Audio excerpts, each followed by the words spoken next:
पूजनीय संत समाज, देवियों और देवताओं, हमारे जीवन में 3 हिस्से होते हैं: समाज, धर्म और अध्यात्म। हम समाज में जन्म लेते हैं और अनेक संस्कार ग्रहण करते हैं, अनेक बातों को सीखते हैं और पूरे संसार से उपकृत होते हैं। जड़ चेतन दोनों से हमारा उपकार होता है, प्राणियों से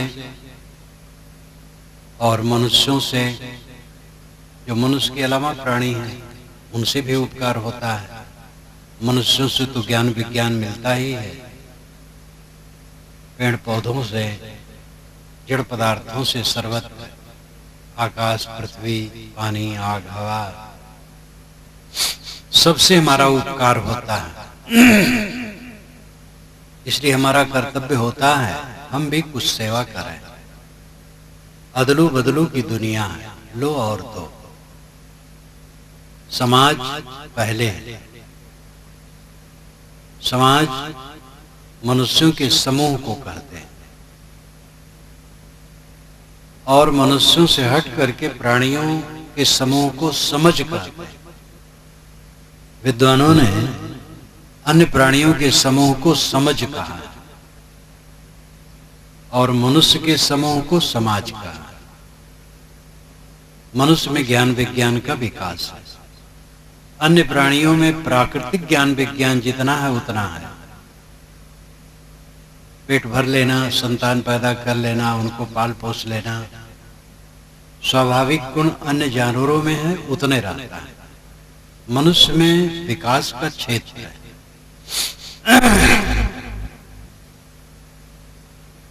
मनुष्य का काम है कि मनुष्य को मनुष्य की दृष्टि से देखते हैं। ये पहला काम है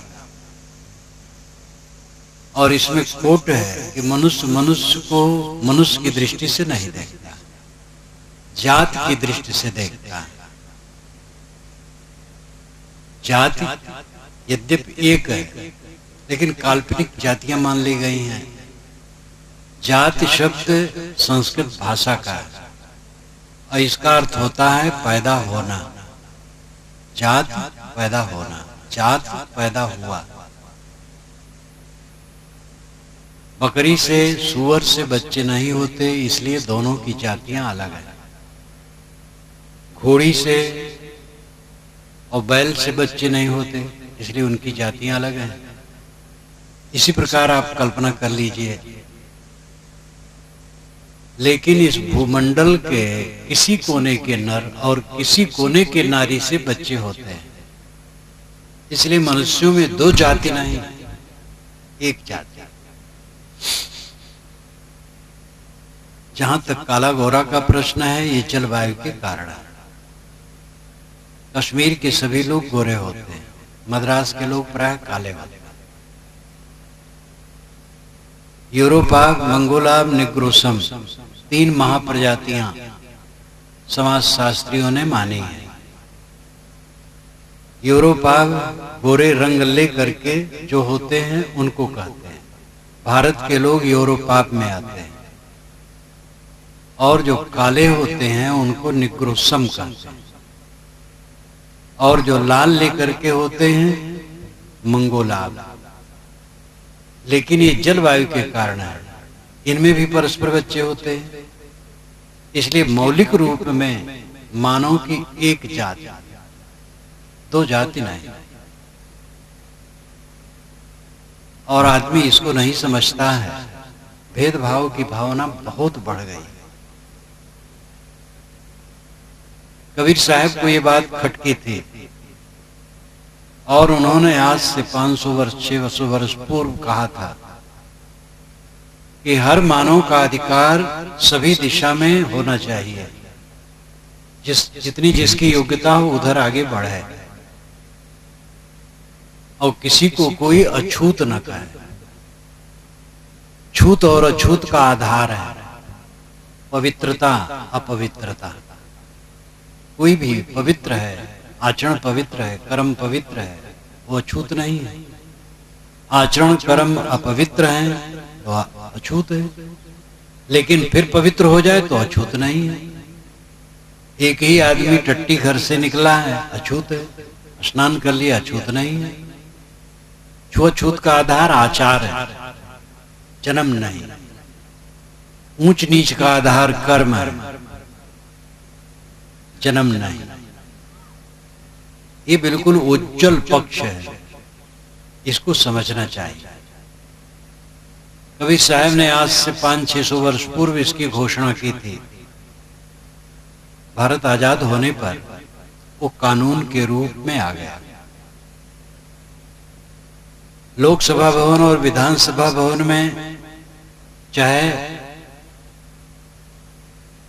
बैठे हों वर्ण व्यवस्था के पक्षधर, लोकसभा भवन और विधानसभा भवन में वर्ण व्यवस्था के पक्षधर और जातिवादी भावना के पक्षधर भले बैठे हो, लेकिन वे मजबूर हैं मानवता के अनुसार कानून बनाने के लिए। ये जमाना, ये कबीर विचारों की सच्ची विजय है। और कभी विचार नहीं, मानव विचार का, मानव की सत्ता की विजय है। कबीर वही कहते हैं जो सबका स्वर है। कबीर वाणी बीजक आप पढ़िए तो पंथ का नाम उसमें नहीं है, किसी पंथ का कबीर पंथ कहा नहीं गया है। कोई कबीर पंथ की नियमावली उसमें वर्णन नहीं है। प्राप्त विचारों पर समीक्षा है और सत्य का उद्घाटन है, केवल निर्णय है। जो लोग कहते हैं कि वेदों में जातिवादी बात है और वर्ण व्यवस्था की बात है, वे वेदों को पढ़े नहीं। चारों वेदों में कहीं भी जातिवादी भावना नहीं। मनुर्भो जनया दिव्यम जनम, ये वेद का वचन है। मनुष्य बनो और दिव्य जन समाज पैदा करो। चारों वेदों में छुआछूत की बात कहीं नहीं लिखी है। और जन्म से कोई ऊंच नीच होता है, चारों वेदों में कहीं नहीं। कबीर साहब तो कहते ही हैं, एक त्वचा हाड़ मलमूत्रा, एक रुधिर एक कूदा, एक बूंद से सृष्टि रची है, को ब्राह्मण को शूद्रा। रजोगुण ब्रह्मा, तमोगुण शंकर, सतोगुणी हरि होई। कहें कबीर राम रम रहिए, हिंदू तुरुक न कोई। सबके शरीर में वही हाड़ मांस चाम है और सबके अंदर में आत्मा एक समान है। कौन छोटा बड़ा? जो अपने को मानते हम बड़ी जाति के हैं, बड़े वर्ण के हैं, क्या उनको ये पता है कि पिछले जन्मों में जिसको छोटी जाति कहते हैं उनमें नहीं जन्मे हैं? और क्या ये पता है कि उनके 7 पीढ़ी से भी और पहले पहले के लोग सब शुद्ध रक्त की प्रामाणिकता दे सकते हैं? कोई पता नहीं। इसलिए मिथ्या दंभ कि हम जन्म से ऊंचे हैं, बेकार की बात है। बृहदारण्यक उपनिषद के आखिर में 50 ऋषियों से अधिक ऋषियों का नाम है जिनकी माताओं का पता है, पिताओं का नहीं। ये मात्र सत्ताक वंश का अंश है। पहले ऐसा जमाना था कि माता ही केंद्र में होती थी, पिता का पता नहीं होता था। माता कहीं से भी गर्भ धारण कर लेती थी, पिता का पता नहीं होता था। यहां पर शंकराचार्य ने भाष्य करते हुए लिखा है, स्त्री प्राधान्याद गुणवान पुत्रो भवति। स्त्री की प्रधानता से गुणवान पुत्र पैदा होते हैं। तो जाति छोटी बड़ी, छूत अछूत की कल्पना मनुष्यता के साथ घोर अपराध है। आप किसी की जात पूछ करके तब उसकी कीमत माने, ये पाप है। मनुष्य है बस बहुत है। किसी मनुष्य से जाति मत पूछो, आप किस जात के हैं, किस दूध के हैं, कौन लोग हो भैया, मनुष्य है और कौन लोग हैं। विवाह शादी करना हो तो पूछ लो। अगर आप अंतरजातीय शादी नहीं करते हैं तो विवाह पूछ करके शादी करो, और अंतरजाती करते हैं तो भी पूछने की जरूरत नहीं। आजकल अंतरजाती बहुत हो रहा है। अंतरजाती करना चाहिए नहीं करना चाहिए आप लोग जाने, इसमें मेरा कोई पक्ष नहीं। लेकिन अगर अंतरजातीय शादी नहीं करते हैं तो जात पूछ लें विवाह के समय, बाकी समय पूछने की क्या जरूरत। खाना पानी करना है तो आचार विचार देख लीजिए। जिनको आप बड़ी जाति के मानते हैं उनमें भी अशुद्धियां हैं, जिनको आप छोटी जाति के मानते हैं उनमें भी अशुद्धियां हैं। इसलिए आचार विचार को देखिए। तलवार से किसी का गला काट देना पाप है, और किसी के मन में ये बैठा देना कि तुम जन्म से नीच हो, महापाप। ये महापाप का काम मनुष्य ने किया है।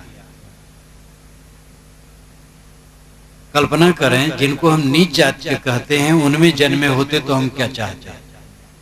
यही चाहते कि हमारे साथ लोग आदर का व्यवहार करें, तो हमें दूसरे के साथ आदर का व्यवहार करना चाहिए। मनुष्य को मनुष्य की निगाह से देखो, ये पहली अपील कबीर साहब की आपसे है। ये कबीर का मंच है, इसलिए कबीर साहब के विषय में कह रहा हूं। ये कबीर की पहली अपील आपसे है कि मनुष्य को मनुष्य की निगाह से देखो,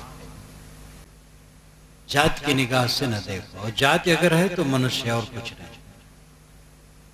वर्ण काल्पनिक है जो बनाए गए हैं, पीछे से बनाया गया। वैदिक युग में वर्ण व्यवस्था नहीं थी, पीछे बनाया गया, और पीछे बनाया गया वो बहुत तरल थी।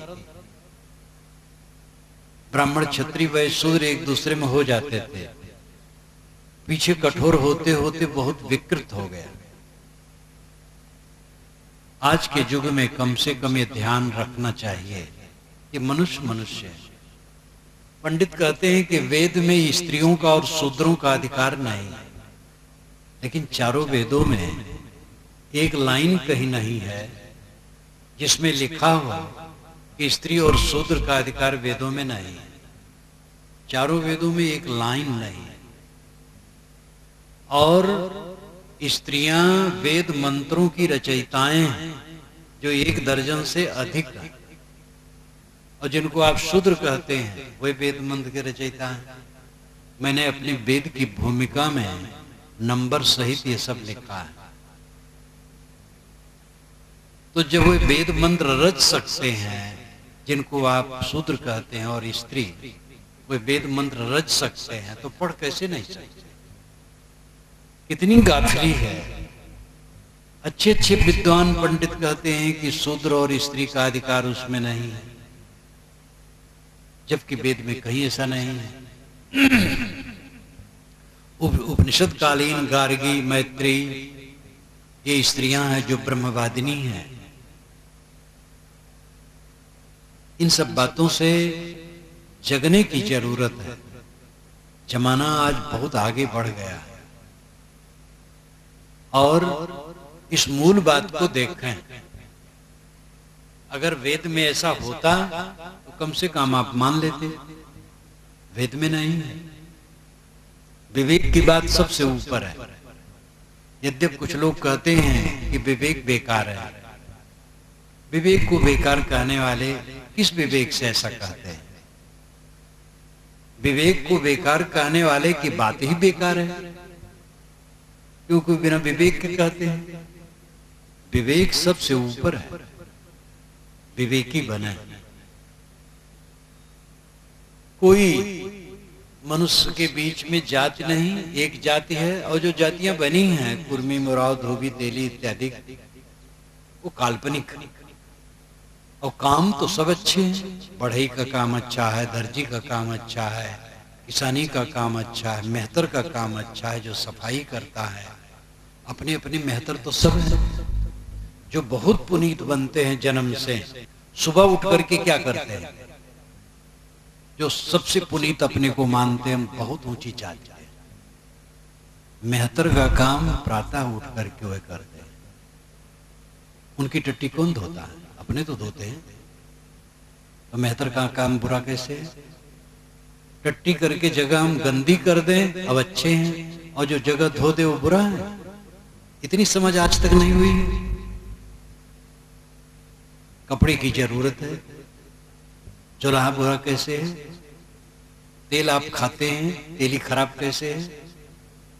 कितना अंधविश्वास है। तेली को देखना अशुभ है, तो तेल को खाना तो महाअशुभ है। रोज तेल खाते हो, सिर में तेल लगाते हो, तेली को बदनाम करते हैं। ये अकल है?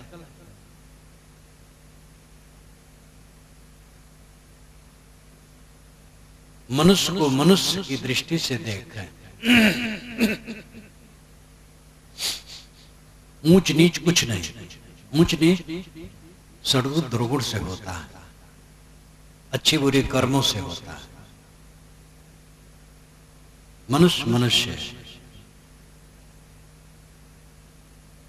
हिंदू समाज ने अपना काफी नुकसान इसके लिए किया है, और फिर झूठा अहंकार करता है कि वेदों में लिखा। वेद पढ़े ही नहीं है, और अगर बड़े गुरुओं का नाम लेते हुए वेद पढ़े कहते हैं तो झूठ कहते हैं। अगर कोई गुरु पंडित कहता वेद में लिखा है तो बतावे कौन मंत्र में लिखा है। विचारवान बनो, विवेकी बनो। जात पात को मान करके अपने को बड़ा, दूसरे को छोटा मानना पाप है, अपराध ही नहीं है, पाप है। सब मनुष्य, सब प्यारे मनुष्य हैं। सबके प्रति प्रेम का भाव प्रकट करो, और सभी काम जिसमें हिंसा न हो, निरपराध को पीड़ा न दिया जाए, किसी के धन का अपहरण न किया जाए, और जितने व्यवसाय और धंधे हैं इसके अलावा सब बढ़िया, और जिसका जो योग्यता हो करे। धर्म दूसरा स्तर है।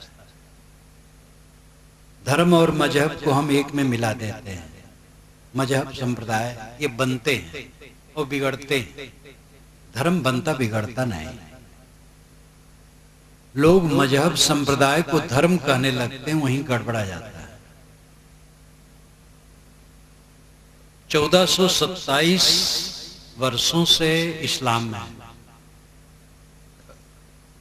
2000 वर्षों से ईसाइयत है, 2000 वर्षों से बौद्ध मत है, जैन इससे पुराना है। लेकिन जैनों का भी साहित्य ईसा के बाद बना। महावीर स्वामी के सामने जैन साहित्य का एक पर्चा नहीं था। महावीर स्वामी के निधन के 1000 वर्ष बाद 32 आगम ग्रंथ अर्धमागधी में बने, ईसा के बाद। हिंदू शब्द वेदों में नहीं है, वैदिक साहित्य में नहीं है, रामायण महाभारत में नहीं, पुराणों में।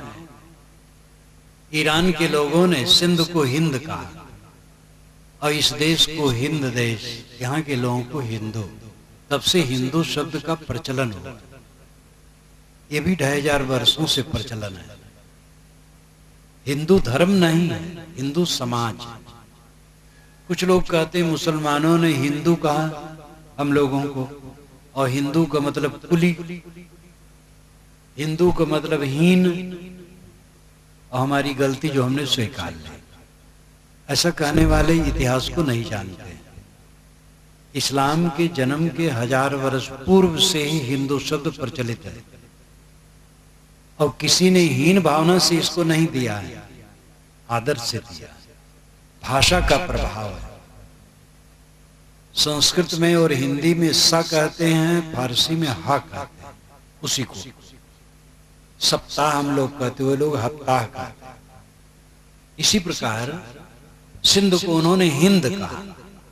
ये भाषा का प्रभाव है, कोई द्वेष से उन्होंने नहीं कहा। जब सिकंदर आया, हमारे देश के एक कोने पर विजय किया और लौट गया, रास्ते में मर गया, तो उसने अपने सरदारों को छोड़ दिया। वे लोग इस देश को इंडिया कहने लगे। सिंध नदी को उन्होंने इंडस कहा और इस देश को इंडिया। और वो यूनानी थे, यूनान का दर्शन और ज्ञान पूरी दुनिया में फैला, तो इंडिया पूरी दुनिया के लोग कहने लगे। ईरान वालों ने हिंदू शब्द दिया, यूनान वालों ने इंडियन शब्द दिया। ये दोनों शब्द भारतीय भाषा के नहीं। इस्लाम संप्रदाय है, जैन संप्रदाय है, बौद्ध संप्रदाय है, हिंदू संप्रदाय नहीं, हिंदू समाज है, उसमें बहुत संप्रदाय है। लेकिन धर्म ये सबसे ऊपर है, उस सब में व्याप्त है। धर्म अलग चीज है। धर्म है संयम और शील। इस्लाम का एक रूपरेखा है, उसको न मानने वाला इस्लामी नहीं कहा जाएगा। और जैनों का, बौद्धों का और हिंदुओं में विविध मतांतरों का अपनी उनकी रूपरेखा है, और उसको न मानने से वो नहीं कहा जाएगा। लेकिन धर्म मानने की बात नहीं है, वो जीवन की बात है। संयम और शील, अपने पर संयम करो और दूसरे के लिए शील का बर्ताव करो। कोई नमाज न पढ़े, कुरान को न माने, हजरत मोहम्मद को न माने, तो मुसलमान नहीं। इसी प्रकार त्रिपिटक को न माने, तथागत बुद्ध को न माने, तो बौद्ध नहीं। इसी प्रकार जैनों का, इसी प्रकार हिंदुओं की विविध शाखाओं का। लेकिन धर्म में बात नहीं। धर्म में अमुक व्यक्ति को मानने की बात नहीं है, अमुक किताब को मानने की बात नहीं है। धर्म को संयम और शील से चलने की बात है। स्वयं पर संयम करो और दूसरे के लिए शील का बर्ताव करो, ये धर्म है। ये सनातन है, सदा से है, नित्य है और सदा रहेगा। जो अपने पर जितना संयम करेगा, दूसरे के साथ शील का बर्ताव करेगा। अपने पर संयम नहीं करेगा तो दूसरे के साथ शील का बर्ताव नहीं करेगा। संयम, परहेजगारी, अपने पर संतोष वृत्ति, इंद्रिय और मन को वश में रखना, ये संयम है। जो ऐसा करेगा वो दूसरे के साथ शील, करुणा, दया का बर्ताव करेगा। जो लंपट होगा वो हिंसा करेगा, लूट खसोट करेगा, तकलीफ देगा दूसरे को। संयम और शील ये धर्म है। इसमें नमाज की बात नहीं है, प्रार्थना की बात नहीं है, वेद पाठ, कुरान पाठ की बात नहीं है, इसमें बाइबल का पाठ की बात नहीं है, राम और कृष्ण को मानो कि अमुक को मानो बात नहीं है। संयम और शील सनातन है, और बाकी चीजें तो बीच की हैं। सारी पुस्तकें दुनिया की बीच में बनी है, सारे महापुरुष बीच में जन्मे हैं, उनके नाम बीच में आए हैं। अल्लाह, राम, खुदा, गॉड, ये सारे शब्द मनुष्यों के बनाए हैं। सत्ता नित्य है, लेकिन शब्द तो मनुष्य बनाता है। गॉड जो दुनिया भर में प्रचलित है, अभी 600-700-800 वर्षों से प्रचलित है, पहले नहीं था। तो नाम तो मनुष्य बनाता है, रूप मनुष्य गढ़ता है, नियम बनाता है, सिस्टम बनाता है, फिर बदलता है और कुछ का कुछ हो जाता है। सारे मजहबों और संप्रदायों में परिवर्तन आया है, परिवर्तन आएगा, आगे भी आएगा। लेकिन संयम और शील में कोई परिवर्तन नहीं। अगर आप किसी लोक में चले जाएं और वहां मनुष्य हों और सुसंस्कारित हों, तो वहां भी संयम और शील का महत्व होगा। किसी दूसरे लोक में आप चले जाएं तो न वहां वेद होगा, न बाइबल होगी, न कुरान होगा, न जिंदा बेचता होगा, न गुरबाणी होगी, न कबीरबाणी होगी, न रामायण गीता होंगे, न राम रहीम कहने वाला होगा, न यहाँ का कोई देवी देवता होगा। अपने ढंग से उनका कुछ होगा, और जो शाश्वत मूल्य है वो संयम और शील वहां भी होगा। आप राम कहते हैं कि रहीम कहते हैं, इसका महत्व नहीं है। संयम और शील जीवन में कितना है, इसका महत्व है। किस मत में दीक्षित हैं, क्या नाम जपते हैं, पूजा करते हैं कि नमाज पढ़ते हैं कि प्रार्थना करते हैं कि कौन किताब मानते हैं, इसका मूल्य नहीं है। कितना संयम से रहते हैं, कितनी परहेजगारी से रहते हैं, और कितना दूसरे के साथ मनुष्यता का बर्ताव, दया का बर्ताव करते हैं, इसका महत्व है। ये धर्म है। धर्म और मजहब को एक में मिला देते हैं लोग। नाना धर्म है कहते हैं, नाना धर्म नहीं है, धर्म एक है। नाना मजहब है, नाना संप्रदाय है, नाना धर्म नहीं है, धर्म एक है। पानी का धर्म शीतल है, आग का धर्म गर्म है, वायु का धर्म कोमल है, पृथ्वी का धर्म कठोर है, आत्मा का धर्म ज्ञान है। हर आत्मा दुख नहीं चाहता है, तो दुख देना धर्म के विरुद्ध है। जो हम अपने लिए नहीं चाहते दूसरे के लिए ना करें, यही धर्म है। जो हम अपने लिए चाहते वही दूसरे के लिए करें, यही धर्म है। धर्म मजहब नहीं है। मजहब में उसको मत बांधो। मजहब बनते हैं, बिगड़ते हैं, स्थिर नहीं रहते हैं। इनमें परिवर्तन होता है और पता नहीं क्या क्या हो जाता है, लेकिन धर्म नित्य स्थिर रहता है।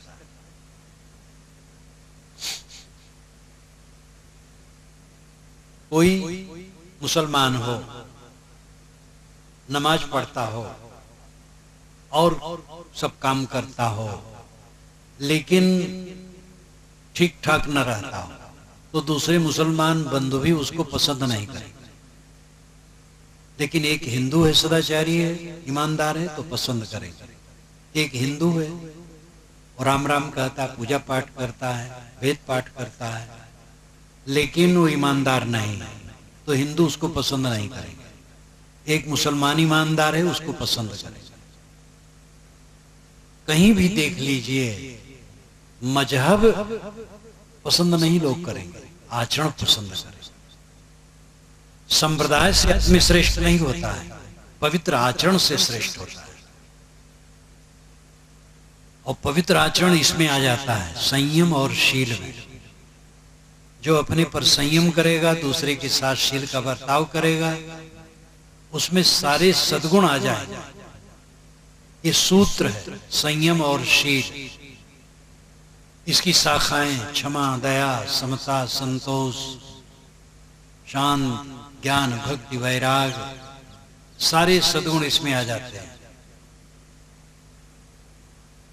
मजहबों के बीच में है कि हमारा जो संप्रदाय वाला है वही मोक्ष और स्वर्ग पाएगा, दूसरा नहीं पाएगा। जैसे जातिवादी भावनाओं में है कि मेरी जाति बड़ी आपकी छोटी, वैसे संप्रदायों की लीला है। हमारा संप्रदाय बड़ा, आपका छोटा। मोक्ष और स्वर्ग हमारे संप्रदाय से होने वाला है, दूसरे से नहीं।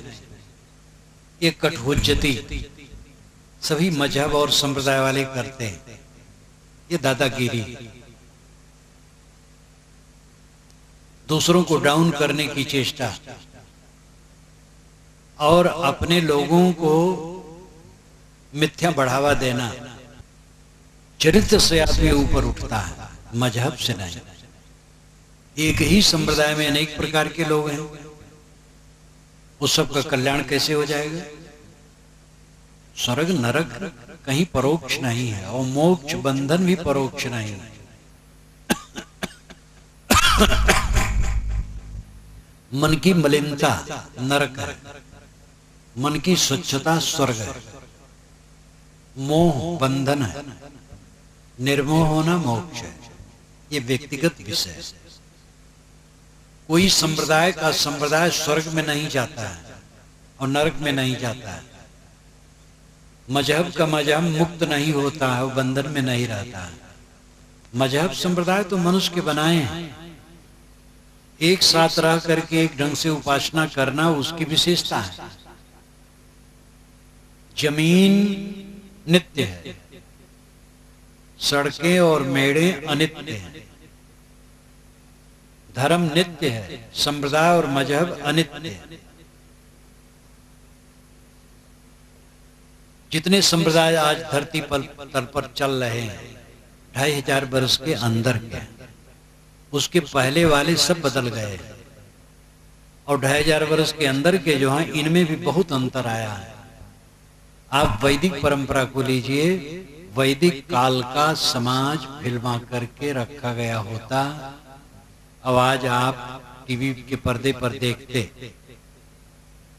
तो आपको आश्चर्य होता, आज के हिंदू समाज से उनकी कोई तुलना न होती।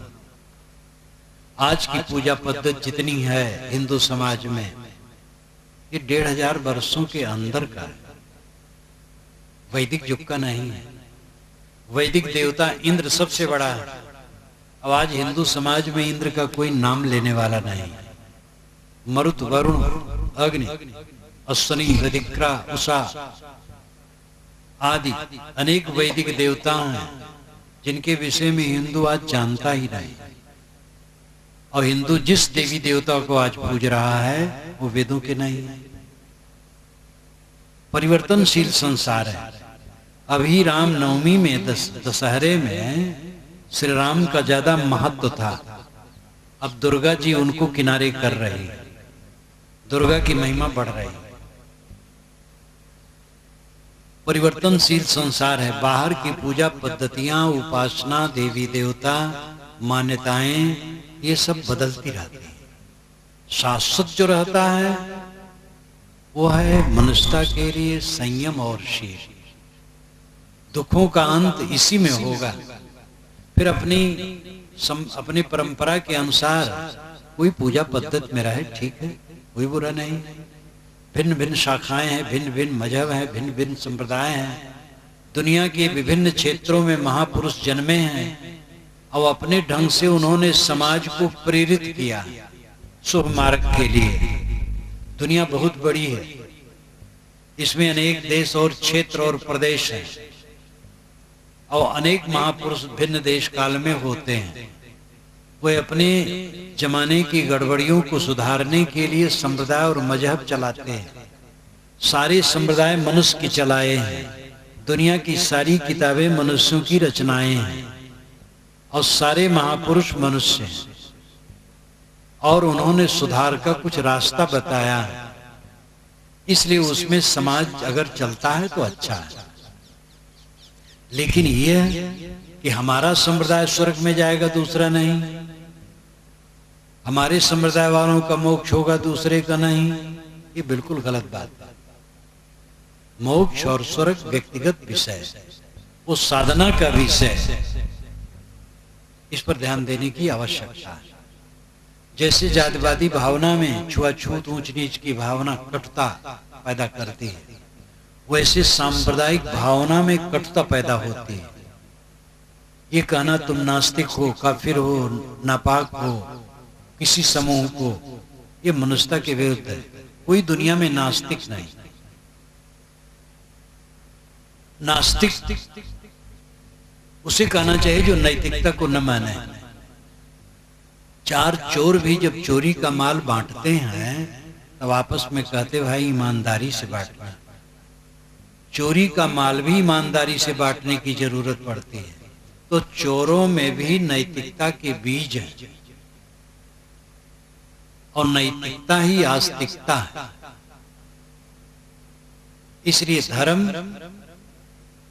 हम मजहब न समझें, संप्रदाय न समझें। संप्रदाय और मजहब ये देश काल सापेक्ष हैं। किसी देश काल में बनते हैं, बदलते हैं और लुप्त भी होते हैं। लेकिन धर्म न बनता है, न बदलता है, न लुप्त होता है, वो नित्य। उसकी सबकी आवश्यकता है। उसकी हर आदमी को सुख चाहिए, शांति चाहिए, वो संयम और शील से होगा। जो अपने पर परहेज रखेगा, संयम से रहेगा, वो सुखी रहेगा और दूसरे के साथ शील का बर्ताव करेगा, वो सुखी रहेगा। जो निःशील बर्ताव करेगा वो शांति नहीं पाएगा। संयम और शील ये धर्म का तत्व है। अंतिम बात है अध्यात्म। धर्म से चित्त शुद्ध होने के बाद तब अध्यात्म फलता है। अध्यात्म का अर्थ है आत्मा संबंधी। आप अपने को पहचाने, आप कौन है। ये मैं कहने वाला कौन है? मैं खाता हूं, मैं आता हूं, मैं जाता हूं, मैं ये काम करूंगा, मैं ये काम नहीं करूंगा, ये जो कहते रहते हो कौन है? मैं कहने वाला शुद्ध चेतन आत्मा है। ये हड्डी मांस का ढांचा मैं नहीं कह सकता। जब आत्मा निकल जाता है तो शरीर बेकार हो जाता है। मैं कहने वाला आत्मा है, वो अजर अमर है, शुद्ध बुद्ध है। और आत्मा को पहचानना, आत्मा की तरफ लौटना आध्यात्मिक उन्नति। धर्म के क्षेत्र में अनेक अंधविश्वास पनप जाते हैं। झाड़ फूंक, जंतर मंतर, भूत प्रेत, जादू टोना, ग्रह दशा, लगन मुहूर्त, अंग फड़कने में शुभाशुभ की कल्पना। ये दलदल ऐसा है कि जिसमें पूरा समाज डूबा है। घर से कहीं निकले चले, कोई छींक दिया तो आंती सरक गई कि अब काम बिगड़ गए। उसको छींक आ गई, नाक में गले में कुछ कसर हो गई, छींकने दो, कुछ फर्क नहीं पड़ेगा। छूछा घड़ा लेके सामने आ गया तो काम बिगड़ गया। छूछा घड़ा भरा घड़ा होने से कोई हानि लाभ नहीं। अंग फड़कता है, पुरुष का दायां और स्त्री का बायां तो शुभ है, और इसके उल्टे फड़के तो अशुभ है। ये भी झूठ है। कोई अंग फड़के कोई चिंता मत करो। दिशा शूल नाम की कोई चीज नहीं है। सभी दिशाओं में सब दिन बस और ट्रेनें छूटती हैं, तो क्या उसका एक्सीडेंट हो जाता है जब दिशा शूल रहता है? जैसे मंगल बुध उत्तर दिश काला, मंगल बुध उत्तर जाओ तो काल है। तो मंगल बुध को बॉम्बे से दिल्ली के लिए ट्रेनें बसें जो छूटती हैं उनका एक्सीडेंट हो जाता है। दिशाशूल झूठ, कुछ दिशाशूल नहीं।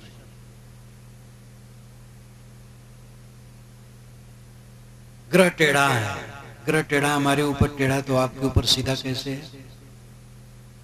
सूरज का प्रकाश सब पर है, खुले आकाश में बैठे हैं, सबको गर्मी लगेगी। ग्रह टेढ़ा होगा तो सब पर टेढ़ा होगा। एक पर टेढ़ा है, एक पर सीधा कैसे? और टेढ़ा है तो पूजा करके वो शांत कैसे होगा?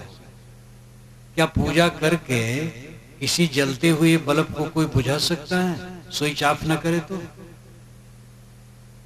तो ग्रह कैसे पूजा करके शांत कर सकता है? ये धोखा है मनुष्य के साथ। कोई ग्रह टेढ़ा नहीं। फलित ज्योतिष अंधविश्वास से भरा है। गणित ज्योतिष का महत्व, जैसे सूर्य चंद्र इत्यादि का ग्रहण बता देते हैं, गणित ज्योतिष का वो फल है। गणित ज्योतिष ठीक है, फलित ज्योतिष अंधविश्वास से भरा है। और फलित ज्योतिष का चक्कर डाल करके समाज को खूब बेवकूफ बनाया जाता है। वास्तु विज्ञान के नाम पर धनियों का आजकल खूब शोषण हो रहा है। वास्तु कहते हैं बसाने वाले को, जो बसाए घर को वास्तु कहते हैं। करोड़ों अरबों रुपए का मकान बना है। वास्तु विज्ञानी कहेगा यहाँ तोड़ो, यहाँ बिगाड़ो, ऐसा बनाओ, नहीं तो अशुभ हो जाएगा, घर में तकलीफ है, और एक दो आदमी मर गए। वैराग की बात कबीर वाणी तो वैराग से भरी हुई है।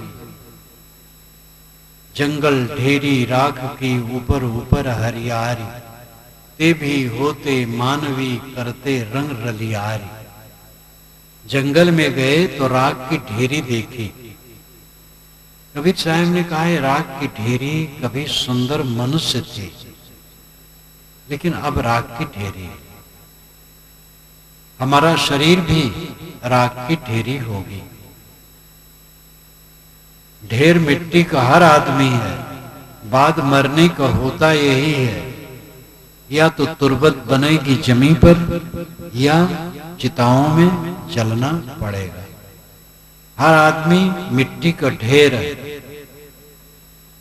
मर जाने के बाद यही होगा। या तो इस पर तुरबत बनेगी या चिताओं में जलना होगा। इस सत्यता को आदमी याद नहीं रखता है।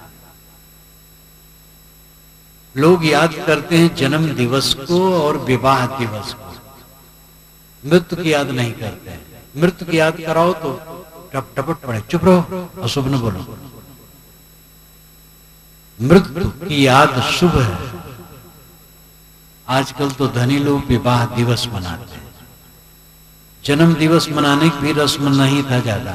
हमारे बचपन में तो मैंने कभी सुना ही नहीं था। जिस गांव में शरीर जन्मा था, बहुत से गांवों से संपर्क था, किसी गांव में नहीं सुना था कि कोई अपना जन्म दिवस मना रहा। बस बहुत प्रसिद्ध पुरुषों का जन्म दिवस सुना जाता था। इस समय जन्म दिवस मनाने का प्रचलन बहुत बढ़ गया। अब विवाह दिवस धनियों में मनाया जाता है। पता नहीं पुरावली में कोई मनाता है कि नहीं, परंतु बड़े बड़े नगरों में, कलकत्ता, बॉम्बे, दिल्ली, ऐसे नगरों में करोड़पति अरबपति लोग विवाह दिवस मनाते हैं।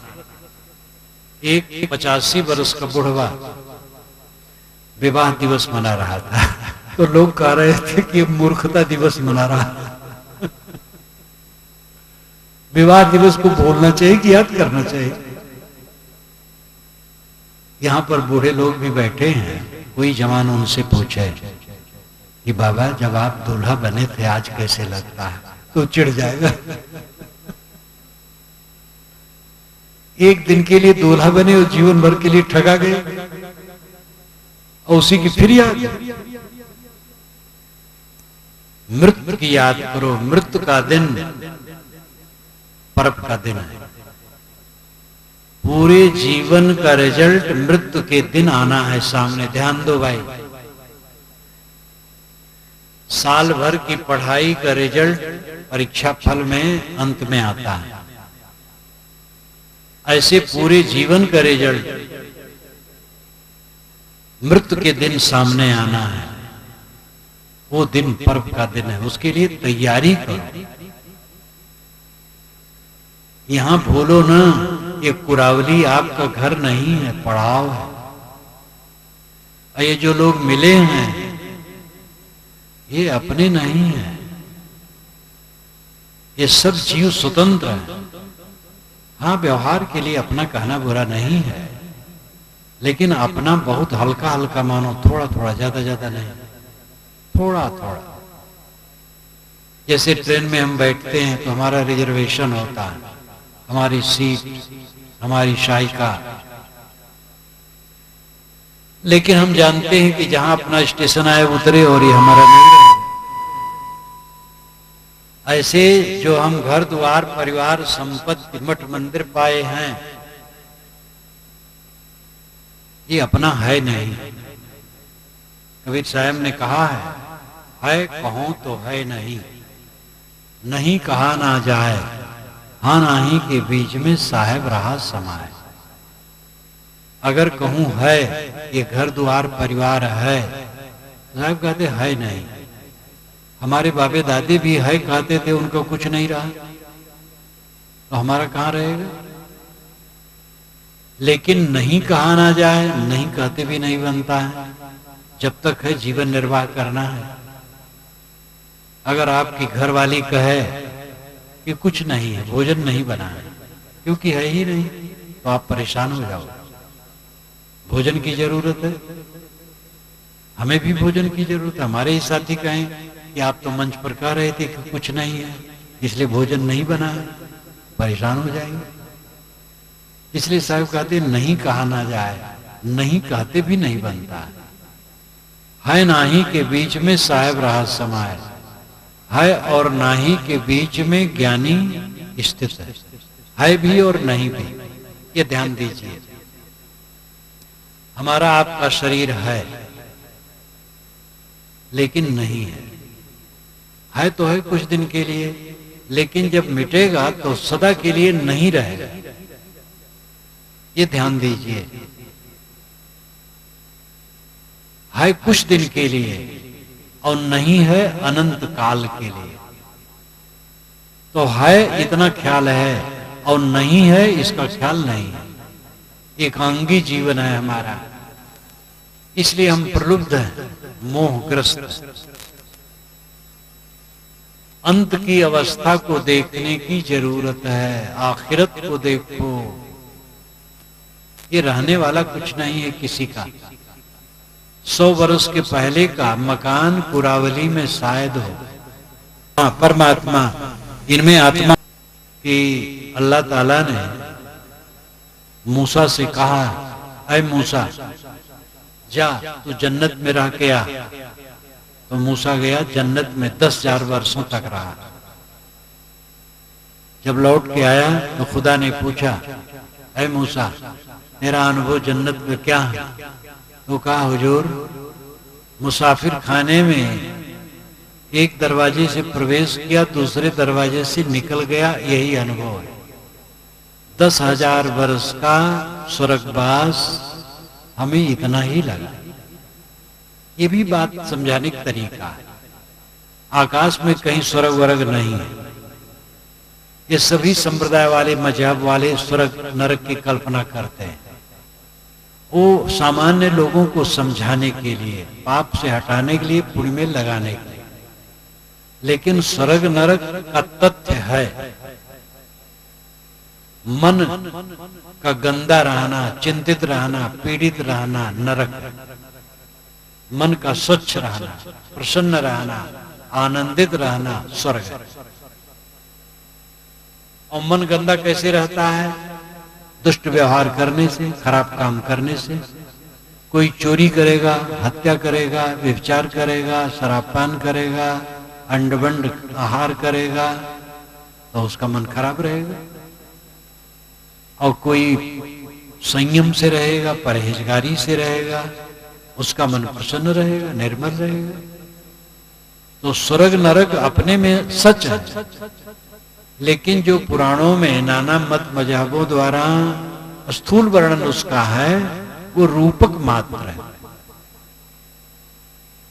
उसका सार हमारे जीवन में है। स्वर्ग भी है, नरक भी है। मन का मैला रहना और चिंतित रहना नरक है। मन का स्वच्छ रहना, निश्चिंत प्रसन्न रहना स्वर्ग है।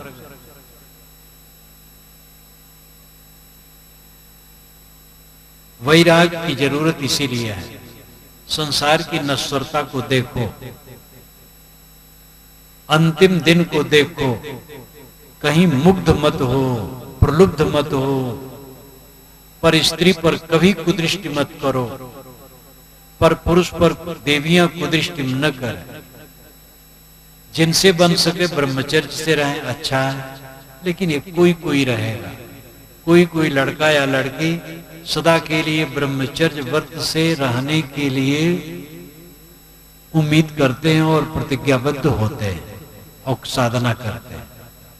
बाकी लोग विवाह करके रहते हैं। अच्छा, विवाह नहीं करेंगे तो लोक मर्यादा नष्ट होगी, क्योंकि अपने संभाल तो पाएंगे नहीं। किंतु विवाह कर लिए तो उसके मर्यादा में रहे, उस मर्यादा को तोड़ करके समाज में प्रदूषण न करें। इसके लिए भी वैराग चाहिए। पराई स्त्री पराई पुरुष पर नजर गई, वैराग होगा तो मन स्थिर होगा, नहीं तो चंचल होगा। इसलिए वैराग का अर्थ आप लोग घर और कपड़ा बदलना मत समझिए। वैराग का अर्थ मन की निर्मोहता है, और उसकी आवश्यकता सबको है। दुख तभी मिटेगा जब मन में वैराग, निर्मोहता होगी, अनासक्ति होगी। एक नवविवाहित दंपति है, अभी अभी विवाह हुआ है युवक युवती का। अगर उनके मन में अनासक्ति है तो उन दोनों का संबंध मधुर रहेगा, और आसक्ति है तो थोड़े दिन में खराब हो जाएगा। पुरुष पत्नी से बहुत ख्वाहिश रखेगा, और ये देवियां पतियों से ख्वाहिश रखेंगी, तो झगड़ा होगा, कला होगा। कितनी देवियां गहना के लिए तो अपने पतियों को न मालूम क्या क्या कह देती है। एक देवी ने अपने पति से कहा, हमारी सखियों को उनके पतियों ने गहने से साज दिया। हमारे माता पिता तो तुम्हारे घर में मुझे ला करके कुएं में डाल गए, तुम कैसे निकम्मे हो। बहुत कटु शब्द कहा। ये कितना अज्ञान है। पति और पत्नी एक दूसरे के लिए धन है। पत्नी के लिए पति धन है और पति के लिए पत्नी धन है। वह एक दूसरे से संतुष्ट रहे और निष्काम रहे, तब संबंध मधुर होगा। पत्नी से पति निष्काम रहे और पति से पत्नी निष्काम रहे, जो उपलब्ध हो उतने में संतुष्ट हो, तब सुखी रहे। अगर दोनों से दोनों ज्यादा कामना करेंगे तो कलह होगा, लड़ाई होगी, झगड़ा होगा, दुख होगा। मगबू भलो न बाप सो जो विधि राखे टेक, ये अवध क्षेत्र में कहावत कहते हैं। पिता से भी मांगना अच्छा नहीं है। कामना किसी से कुछ मत करो। निष्कामता सम्राट होना है। साहेब की ये साखी, चाह गई चिंता मिटी, मनुआ बेपरवाह। जिनको कुछ नहीं चाहिए सोई शहंशाह। आप कहेंगे कुछ नहीं चाहिए, भोजन तो चाहिए। भोजन तो अपने आप मिलेगा। आवश्यकताओं की पूर्ति स्वयमेव होती है और इच्छाओं की पूर्ति होने वाली नहीं है। ये ध्यान दीजिए। आवश्यकता और इच्छा के भेद को लोग कम समझते हैं। आवश्यकताओं की पूर्ति स्वयमेव हो जाती है, इच्छा की पूर्ति कभी नहीं होती। वो सदैव कमी बनी ही रहेगी। परिश्रम करो, आवश्यकताओं की पूर्ति होगी और इच्छाओं पर संयम करो। अपनी ख्वाहिशों को मारो। न मारा आपको जो खाक हो अक्सीर हो जाता। अगर पारे को अक्सीर कर मारा तो क्या मारा। बड़े मोजी को मारा, नफ्से अम्मारे को गर मारा। नहंगो अजदहा और शेर नर मारा तो क्या मारा। किसी ने पारे को भस्म बना करके अक्सीर दवाई बना ली तो क्या बनाया। अगर अपनी बुराइयों को नहीं मार पाया, अपनी बुराइयों को मार करके दवाई नहीं बनाई तो क्या बनाया। बड़े मोजी को मारा, नफ्से अम्मारे को गर मारा। नफ्से अम्मारे बुरी इच्छाओं को अगर मार लिया तो बड़े मोजी को मारा, बहुत बड़े दुश्मन को मार डाला। नहंगो अजदाहा और शेर नर मारा तो क्या मारा। घड़ियाल मारा, सांप मारा, सिंह मारा तो क्या मारा। जो अपनी बुराइयों को मार ले वो अमृत हो जाता है।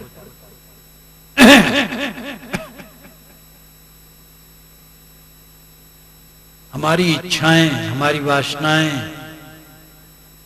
हमारे गलत संस्कार हमें जलाते हैं। दुश्मन हमारा नुकसान नहीं कर सकता, हमारी बुराइयां हमारा नुकसान करती हैं। ये ध्यान दीजिए। दुश्मन तो क्या, किसी का मन उल्टा हो गया तुम्हारी बुराई करता है, हमारा ऐसा सोचता है, सोचा करे कुछ नहीं हो। लेकिन हमारे अंदर की जो बुराइयां हैं ये हमें जलाए। अपनी बुराइयों को मिटाओ और इसके लिए वैराग चाहिए, अनासक्ति चाहिए। संसार की नश्वरता को देखो। दुनिया के जितने नर नारी हैं हाड़ मांस के ढांचे हैं, जितने जंगलात हैं सब काष्ठमय हैं, जितने रत्न हैं सब पत्थर है। चारों तरफ हल्ला गुल्ला, कीचड़, पानी, कलह, द्वेष, विवाद, प्रपंच। इस संसार में सुख कहां है। सुख है क्षमा करने में, दया करने में, संयम करने में, संतोष करने में, समता से रहने में। घर में देखो, क्षमा गम संतोष समता से न रहो तो घर लंका कांड बना रहे। सद्गुण सुख देंगे। दुनिया की वस्तुएं तो केवल गुजर बसर कराने में समर्थ हैं बस, और सद्गुणों की तरफ किसी को ध्यान नहीं है। ध्यान दुनिया की वस्तुओं के लिए। और आजकल तो होड़ ऐसी हो गई है, विज्ञान ने भोगों की सामग्री इकट्ठी कर दी है। आजकल पूरी दुनिया की कंपनियां आ रही हैं और ऐश्वर्य की वस्तुएं बना बना के फैला रही हैं, और उनके एजेंट ऐसा प्रचार कर रहे हैं, सब तरफ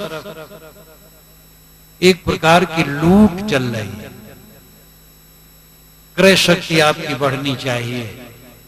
अब बड़े बड़े कारखाने हैं, बहुत सारी चीजें बन गई, भोग वस्तुएं, लेकिन पब्लिक में पैसा नहीं है, क्रय शक्ति नहीं है, खरीदने की क्षमता नहीं है, तो क्या होगा?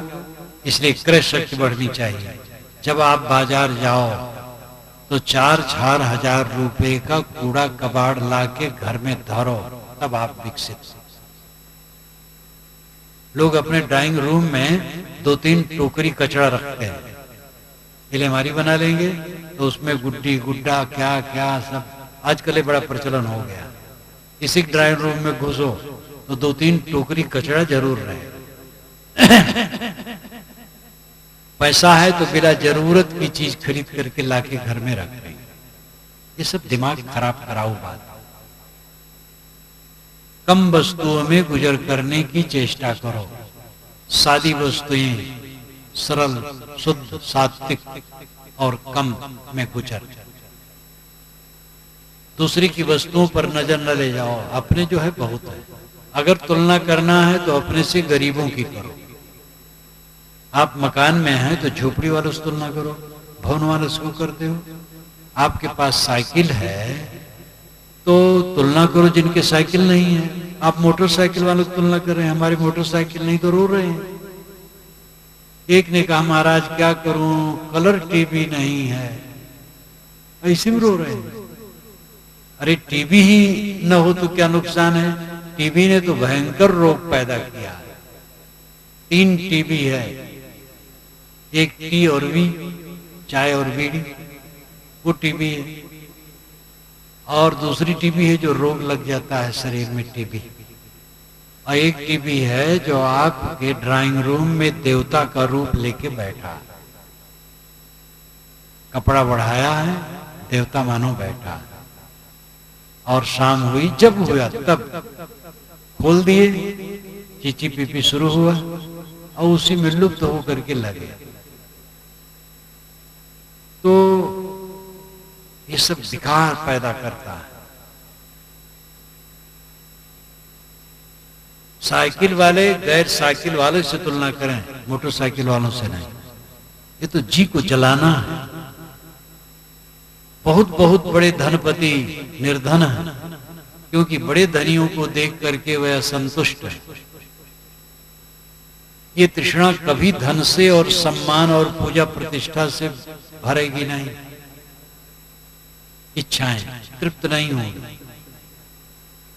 ये विवेक से भरेगी, वैराग से भरेगी, निर्मोहता से भरेगी, अनासक्ति से भरेगी। वैराग और अनासक्त, मैंने कहा था कि वैराग भड़काऊ शब्द है, अनासक्त कोमल शब्द है, लेकिन दोनों का अर्थ एक है। निष्काम रहना वही बात है, ख्वाहिश न करना वही बात है, संयम से रहना वही बात है। ये भाषा अलग अलग है। साधना कोई हो, सगुण साधना, निर्गुण साधना, साकार साधना, निराकार साधना, हिंदू की साधना, मुसलमानों की साधना, ईसाइयों की साधना, बौद्धों जैनों की साधना, कबीर पंथी और वैष्णव की साधना, ये कितने नाम ले लिए जाए, लेकिन सभी साधनाओं की रीढ़ क्या है? सभी साधनाओं की रीढ़ है संयम, परहेजगारी, और वो अनासक्त के बिना संभव नहीं, वैराग के बिना संभव नहीं। दुनिया का कच्चा चिट्ठा देख लेना वैराग है। जहां आप दुनिया को देखें, दुनिया से उदास हो जाएंगे। दुनिया को देख कहां पाते हैं? दुनिया में तो जो लालित्य है बाहर का वही देखते हैं, अंदर का कहां देख पाते? कैमरे से फोटो लो तो चाम, बाल और कपड़े का फोटो आता है। ये एक्सरे से लो तो हड्डी का आएगा। हम आंखों से, ये चाम की आंखों से देखते हैं चक्कर मकर, विवेक की आंखों से देखो तो सारा संसार लगेगा दुख से पीड़ित है। जिन स्त्री पुरुषों के लिए आप आकर्षित हैं वे स्वयं दुख से बिलबिला रहे हैं। जिस चक्कर मकर को आप देखते हो सब क्षणभंगुर, परिवर्तनशील, अंत में कूड़ा कबाड़, चारों तरफ माटी माटी माटी, शरीर माटी, शरीर के ऊपर कपड़ा माटी, धन दौलत सब माटी, चारों तरफ माटी। ये माटी होकर के अंत में रहेगा। इस अंत की स्थिति को देखने वाला अपने चित्त को चंचल नहीं करता है, वो अंतर्मुख होता है, अंतर संतुष्ट होता है, अंतर तृप्त होता है। ये जीवन का फल है। अब अंतर्मुख हुआ बस परमात्मा मिल गए। बाहर हम देखते हैं दुनिया है, भीतर देखो अंतरात्मा है, परमात्मा है। भीतर देखने का मतलब है मन को समेट लेना और भीतर कुछ देखना नहीं। जैसे कि किसी ने कहा जरा देखो तो ये सब्जी में नमक कैसा है, तो आंख से देखने थोड़ी कहा कि आपने नौकर से कहा भाई चश्मा उठा लाओ तो जरा देखें नमक कैसा है। आंख से नमक नहीं दिखाई देगा सब्जी में, जीभ पर रख करके दिखाई देगा। तो सबको देखने का तरीका अलग अलग है। अपने को देखना, देखने वाले को देखना, अपनी तरफ लौट आना, अंतर्मुख होना है।